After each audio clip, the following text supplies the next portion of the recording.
Selamat siang, jumpa lagi dengan Denok Ayu Novel. Bagaimana kabar sobat semua? Sebelum kita mulai cerita ini, ayo kita subscribe, like, komen, share dan nyalakan loncengnya untuk mendapatkan notifikasi terbaru ketika Mimin mengupload video barunya. Cantik terlihat jelek, bab 95 kekejaman Devan. Di luar pintu, Gabriel menangis sampai matanya menjadi merah. Kukunya yang panjang menekan ke kulit tangannya sendiri. Rasa sakit membuat dia kehilangan kestabilan emosi dan berlari keluar. Gabriel mengira penyebab kedinginan Devan terhadapnya adalah karena personalitas yang tenang dan tidak gampang tergoyang oleh emosi. Ternyata, Devan juga bisa lembut, juga bisa jatuh cinta. Hanya saja orang itu bukan Gabriel. Pikir sampai sini, hati Gabriel merasa dingin. Dia jatuh cinta pada pria ini sejak dia pertama kali bertemu dengannya. 14 tahun, rasa cinta itu sudah sampai ke dalam hati.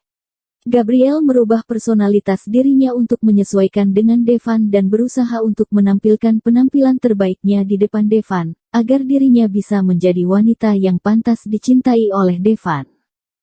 Tetapi, usaha Gabriel selama 14 tahun dikalahkan oleh seorang pembantu yang Devan baru kenal beberapa bulan. Jika Devan jatuh cinta kepada wanita yang jauh lebih baik daripada Gabriel, mungkin hati Gabriel tidak akan merasa begitu sakit. Tetapi, Devan malah jatuh cinta pada seorang pembantu yang miskin dan tidak memiliki apa-apa. Jadi, bukankah usaha Gabriel selama 14 tahun ini menjadi sebuah lelucon? Rumah Gabriel. Kalau ada masalah, harus dikatakan.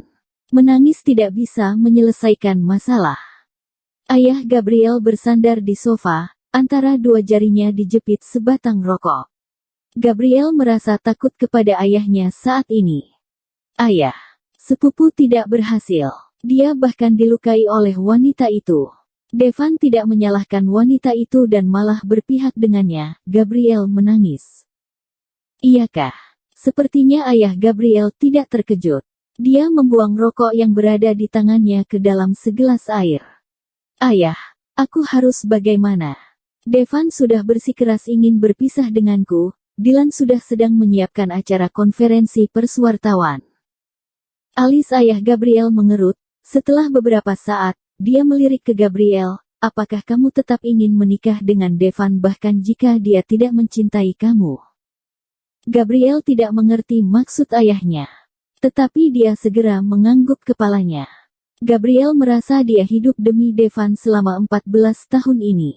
Kalau dia tidak bisa menikah dengan Devan, buat apa dia hidup di dunia ini?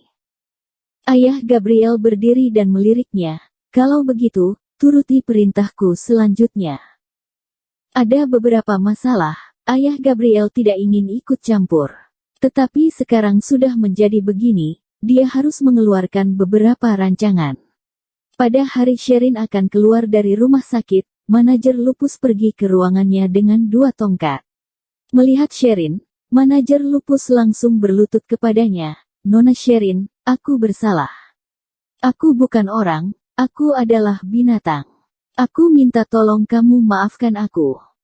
Sherin memang sudah merasa jijik dengan pria ini dari dulu.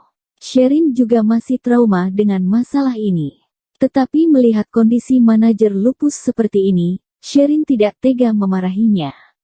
Dia berbicara dengan wajah tenang, kamu pergi saja. Aku tidak mau melihat kamu lagi, kalau bukan karena pengering rambut itu, kehidupan Sherin sudah hancur. Pikir sampai sini, Sherin merasa benci kepada pria di depannya. Ada seorang wanita masuk ke dalam ruangan dan memberikan sebuah cek kepada Sherin. Nona Sherin, ini adalah biaya kerugian imaterial sebesar 200 juta rupiah. Sherin tidak mau menerima cek itu, tetapi wanita itu memaksa Sherin mengambil cek itu dan membawa manajer Lupus keluar. Setelah mereka pergi, ada seorang perawat datang membantu Sherin merapikan barang-barang. Pria itu tidak tahu bersalah dengan siapa, padahal semalam dia sudah bisa pulang ke rumah. Tetapi kakinya malah dipatahkan oleh beberapa orang. Kakinya patah. Mendengar kata-kata perawat, Sherin tiba-tiba ingat tongkat yang dipakai manajer Lupus tadi. Tetapi Sherin tidak memukul kakinya.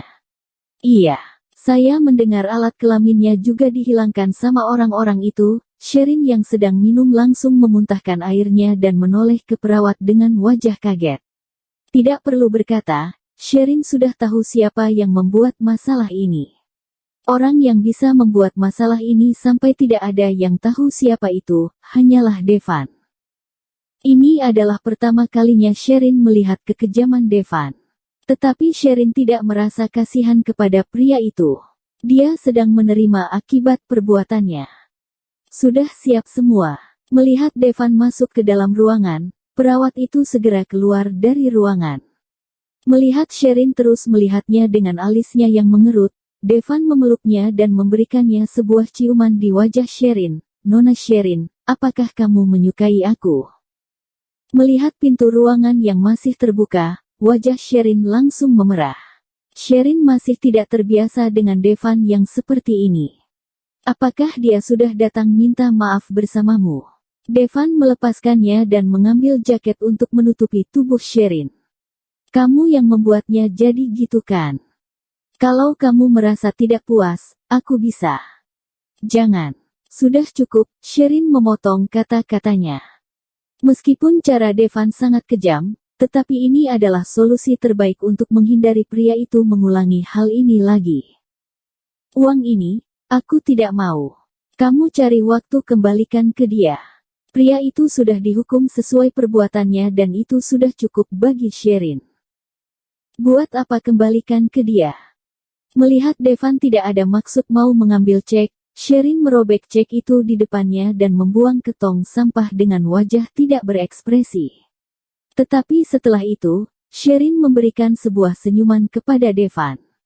Meskipun uang itu sangat banyak bagi Sherin, tetapi dia tidak ingin menerima uang seperti ini.